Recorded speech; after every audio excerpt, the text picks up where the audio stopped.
Hi, and I am going to welcome on stage for our next workshop Gretchen Ruck. Gretchen Ruck, she leads the cybersecurity practice at AlixPartners. And she's pretty excited to be here because she can combine her professional expertise with her personal passions with this workshop she's prepared for us. And I've seen what she's preparing. It's pretty fun. So thank you. Leave it to you. Thank you. So, well, in my line of work, we see a lot of organizations adopt new technologies, adopt new business models that are very reliant on data, and they want to do it with such speed that they leave concerns like privacy and security for later, for another day. You know, if you're rolling out a new social media platform, a new Internet of Things device, you want to get to your consumers fast, and you want to just really wow them with what you have. But all the need that we have to protect data, to protect security, those things are often laid by the wayside for later. And we see this with different challenges groups like Facebook and others have as these things come out later. Well, something that people often forget is that it's not just these big companies that have these issues. You know, even people like the people at this conference who might be, do-gooders who want to build diversity and inclusive programs, anything like that as well can be kind of prone to have the same issues.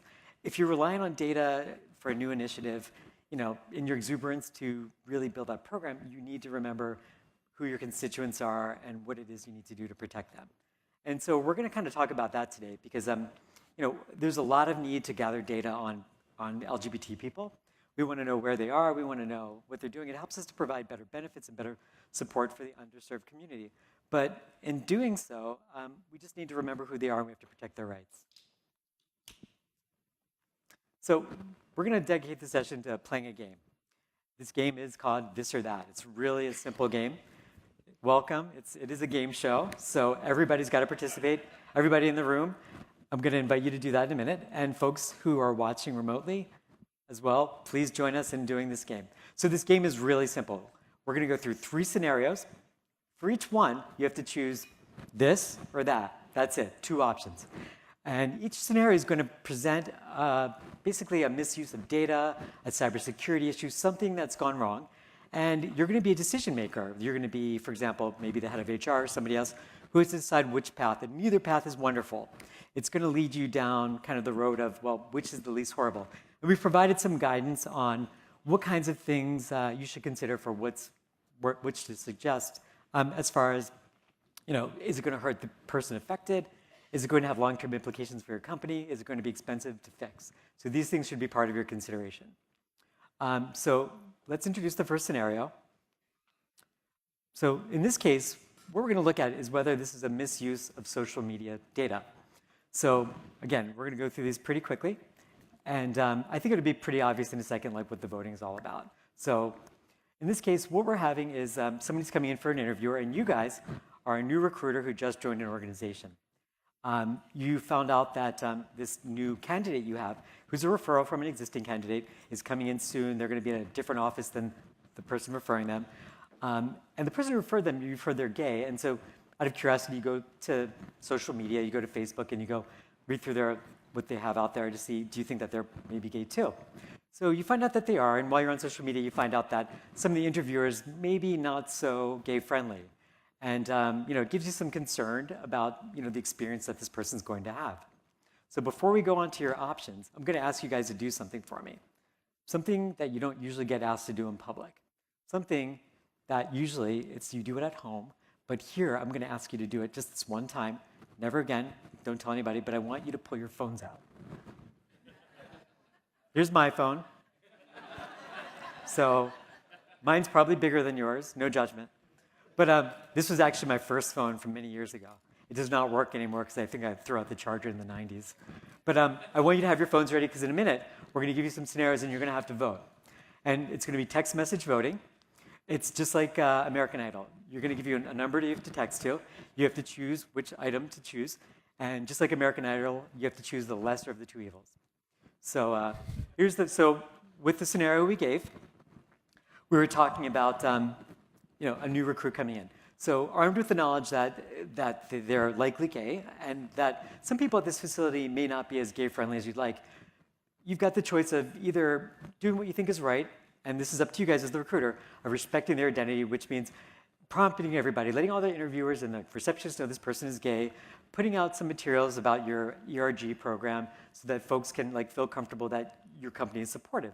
And there is the risk, and it will very likely happen, that at some point the candidate will find out that this was a bit staged for them, and that might come off uncomfortable, and that could affect their decision to join you or not. But the other hand is, if you don't do that, if you don't share that they're gay, you're just going to take your chances. You're going to assume that the training that you give on code of conduct and on anti-harassment, all these things are going to be working to your advantage, and that the employee or the candidate will have a good experience. However, it's a very good chance that going through that, if there are no signs of diversity, if this individual feels uncomfortable, and this is somebody who want to join your organization, they might decide to skip out. So which do you decide here? We're going to either respect their identity, and which is a bit of a privacy issue, right? Or we're going to respect their privacy, but that might lead to other uncomfortable things. So we're going to do voting, and we're going to move to the slide to see how we're doing. Okay, that did not come out very nicely. I think they're going to fix the slide in the back. But I think we can see that that scenario has a great lead over the this scenario. And I think it's interesting that that's what the folks in this room chose. I think if we're in different kinds of rooms, you get different results. This first scenario is pretty straightforward. It's somewhat easy to choose. So we're going to fix the slides up. But as you can see here, the second scenario is the one that actually got by far the majority of the votes. So let's move on to... Yeah, I know. It's all you can see is the bottom of the second scenario. Something's wrong with the slide. I see the exact same thing. Back of the room, they might be able to tell us what it was. But 89% it looked like was to the second one, which was about respecting their privacy. So yeah, so we can assume that 11% was on the other one. They're going to try to fix the slides. That was the issue with using other equipment. So going into another scenario, I think that they get progressively a bit harder. In this scenario, your organization, like many others, wants to really take a pulse of employee satisfaction, employee happiness. Like, are employees getting what they need? And it's an important thing to do, and demographics around which office you're from, what business unit usually is part of that. You're in the position of, you're the head of HR. Your CEO comes to you and says, look, I think it's important that we examine the LGBT employees we have and understand who they are, where they are, and we can really better align benefits to them, which is a great thing to do. So they want you to add some stats there to collect, sexual orientation, gender identity, and you got to do this soon because the survey is going out very, very soon. So that sounds wonderful. And, but as the head of HR, you're a little concerned because some of your employees are here. Some of your employees are in other locations that being gay is not accepted as much and could lead to harm. It could lead to jail. It could lead to other things. So you've got to consider the balance here. And this survey is supposed to be anonymous. It's handled by a third party. But, is it really completely anonymous? Do you know for sure if it is? So this is kind of where we come into it with this scenario. So here are your options. So in this case, you're the head of HR. And you have some concerns about the security because it says it's an anonymous survey, but people are clicking a link. Does the link go back to them? You're not sure. But you realize that, hey, if I don't take advantage of this opportunity, I might be losing out on benefits for the LGBT folks. But it's also, I'm probably going to piss off the CEO if I don't do this. So, if you choose this option, you're saying, you know what, let's go for it and put those in there. And I don't think there's going to be much risk to our employees wherever they are. So on the other hand, that scenario, you go, you know what, let's hold off on the questions because we're trying to get the survey out now. And it's going to affect the way the CEO interacts with you because they wanted this data now. And potentially it could affect the benefits because without this data, nothing might change with what they want to offer to LGBT folks. And next year, priorities might change. So it might be, frankly, a lost opportunity. So which is more important in this case? Risking individuals, knowing that they might be fine, or risking the potential for benefits and impacting your career? So remember to direct your text to 22333. And use either one of those. Let's give them a few seconds this time, and maybe. Yep. Looks like most people are close to done voting. Sounds good. Okay, so the page is almost a little better on the slide, but so I can tell you that this is the top line and that is the bottom line. We're protecting the anonymity of the survey itself. Exactly, exactly. So you just have to trust us that that's what this is showing. You know, what's interesting is the other one, we had almost 90% with one of the scenarios, and the other one we had, you know, whatever, like 11% on the other one. But this one is a pretty damn close call. So this is not an easy choice. You know, security is a big issue. You know, LGBT folks getting their benefits is important too. In a survey like this, if you're clicking on a customized link, you go and complete the survey. If you then press the link again and it tells you, hey, the survey was already completed, well, how do they know? It doesn't tell you your name, but there are things there that could be linked to you. So, you know, it's the kind of thing that going forward people would want to fix. So just a security thing worth mentioning. We've got one more scenario we want to go through with you guys. All right. So third, final scenario. We have an employee. This employee is working with a therapist, with a medical professional, and they receive a prescription for hormones. Let's call them Gretchen. I don't know. Why not? So anyway, so this person, you know, this is what they want to like help strengthen the relationship between their identity and expression. So they submit this request. They put their prescription in, and it gets denied by insurance. They said it's not indicated for somebody that's identified by their gender. So concerned about it, the employee, whoever it is, reaches out to the benefit coordinator, and all of you are going to be the role of the benefit coordinator now. As a benefit coordinator, you know, you recognize this is a touchy, sensitive situation, and you want to be helpful to this person. It's the first time you've run into something like this, and so it's new territory for you. So the company overall that we're talking about here has been pretty you know, supportive of LGBT rights. Amongst other things, they've asked employees to self-identify. So before we had some anonymous things. In this case, where people have chosen to identify, they put that in their HR files, basically. So let's go into our options here. All right, so as a benefits coordinator, in this scenario, you're looking for some guidance. And so you reach out to the employee's HR representative, and the HR representative says, aha, we recently finished creating this whole gender transition process and guideline thing, and it's fantastic. We're going to use that. And excited to go through it, they reach out to the employee's manager and says, hey, you know, do you know what's going on with your employee? You should probably talk to them about it. And it leads to really an uncomfortable conversation. To be clear, nobody said that this person was trans or anything like that.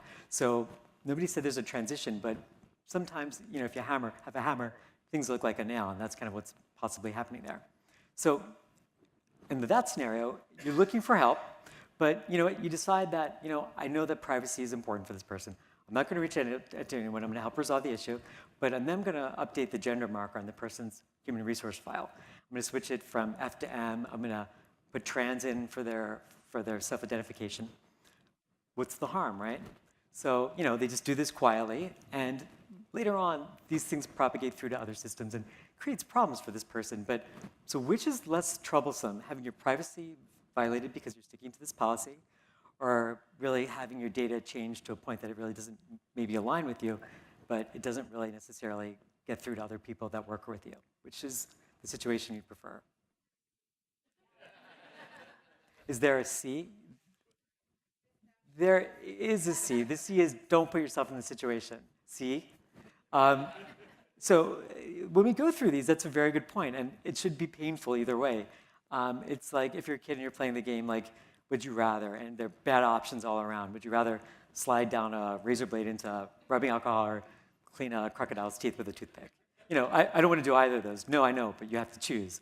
It's similar because the point is you have to think about these things as you make choices about what your organization does, and as you make people aware of how they themselves have to make decisions as they develop these processes, as they educate one another. So it's hard. That's how you know it's working. So let's go to the next page. Okay. Something didn't work there. Do we have the numbers? Guess they're going to work it out. Yeah, that's right.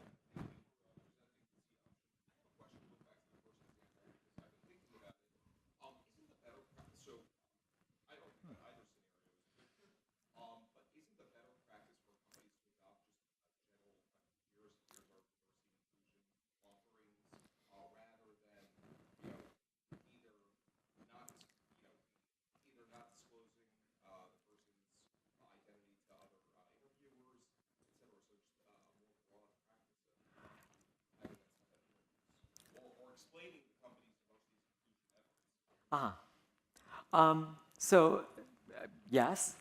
So there's a lot of options that are better. So so the question for those who didn't hear it was really around instead of really just doing either of the options is there a C for the first scenario that we provided? And the answer is like the C would be. Do you want to do you have the microphone? Do you want to go through what you said again, or? Sorry, I'm just going back to the first scenario, and I'm wondering, the option was, as the recruiter, do you tell folks that this person is LGBT, identifies as LGBT to make a more friendly kind of environment, or do you not, in order to, protect their privacy? But isn't the better practice, I assume, if I were in that position, that I would just kind of have my material out there, whether it's relating to my people and business resource groups more broadly for any interview, right? Rather than take this more kind of tailored approach. So privacy really doesn't, you avoid the whole privacy issue by just adopting a broader, better company practice. Correct. Agreed. The scenarios we're giving are very immature practices. I've seen each of the scenarios happen. I've seen this where it's like everybody's like, this person's gay, like this first scenario sort of thing, and you go, well, that's not ideal, is it?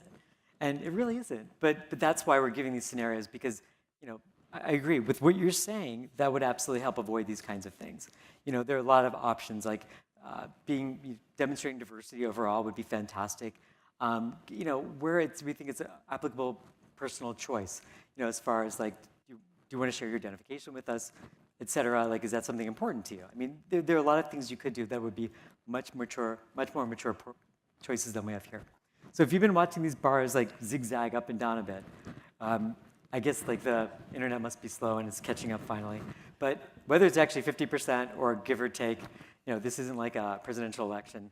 So it's not like 3 million one way or another, nothing like that. So, we can see, though, it was split about even yet again, just like the last one where it was pretty even. This one's pretty even, too. And, we're not looking for one winner in this case or anything like that. We're just looking to see, is it a hard decision? And the answer is yes. Like, when you put yourself in these awkward situations because of, really misusing information available and perhaps not providing people with enough training to make these good decisions, this is what you find yourself in. People going one way or the other. Either way, you're causing somebody some harm. So we're about to go on to the next slide, which we're going to give some suggestions. So, each of these things, as you guys have brought up, like usually I have to say, well, how do you avoid this? Well, I don't want to decide. Don't decide. Instead, adopt good practices from the beginning. And again, we see this all the time in technology and other fields where, people want to retrofit these good ideas, and that's fantastic. It's more expensive and not always successful, but there's a lot of ways you can just upfront build a good program. So we're going to just give you guys some simple principles to think about, and as well just invite you guys to provide more questions if you have them. So simply put, a pyramid, because why not? But privacy is at the foundation of everything you do here. Privacy by design is a wonderful idea, and it's something important. And privacy laws and rules are getting so much more significant. Tomorrow, the EU's GDPR, their General Data Protection Regulation, goes into effect, and that's a big deal no matter where on the globe you are. So think about that. You need to consider where your data lives.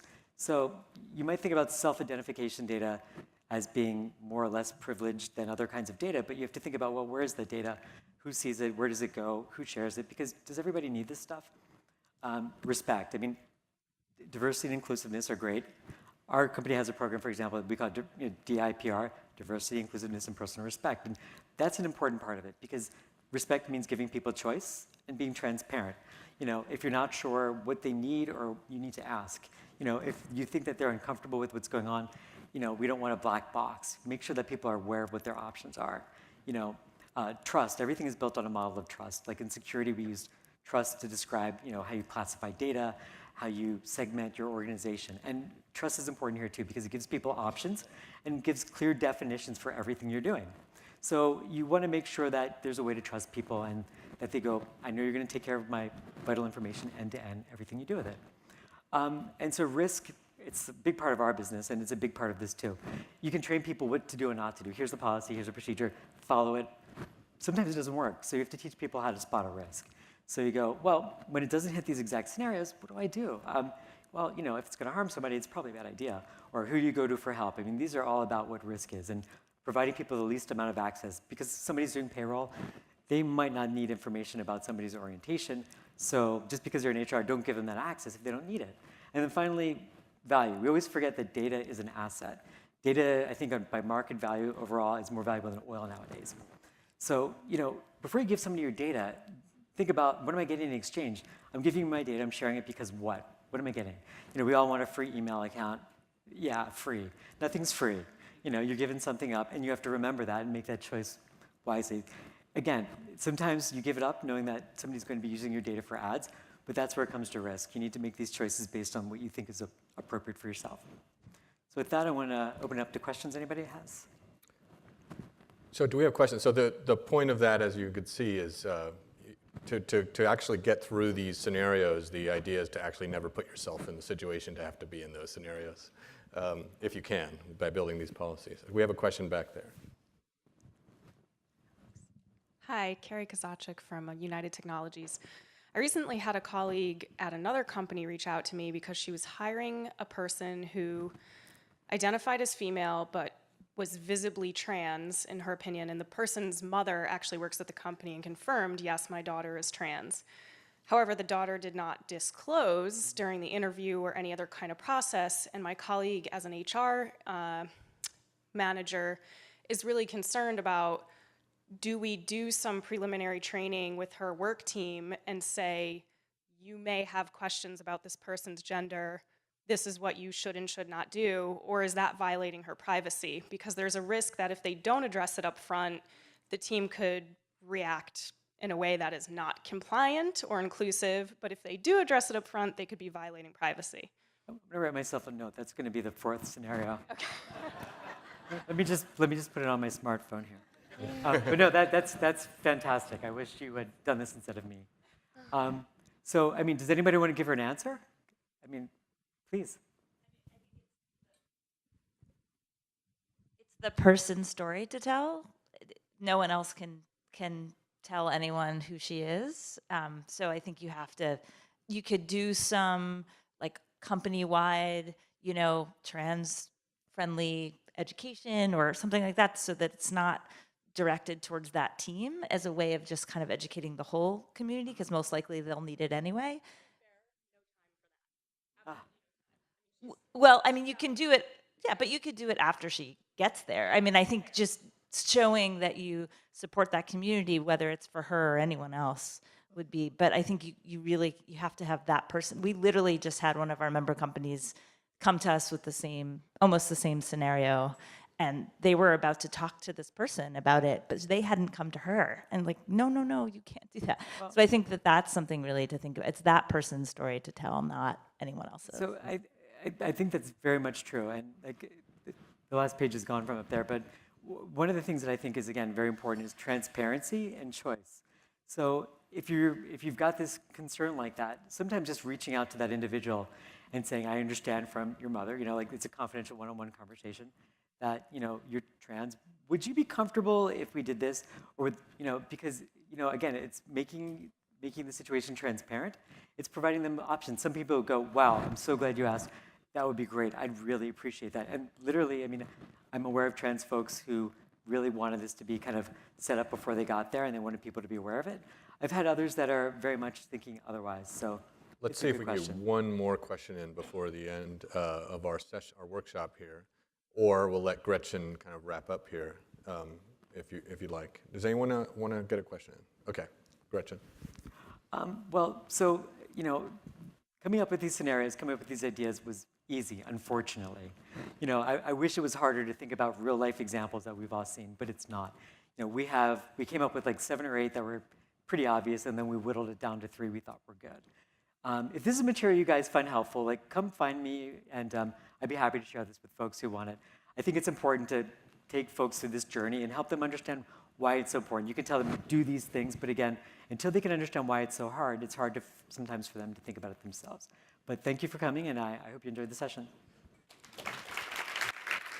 Thank you. Thank you, Gretchen. That was terrific. And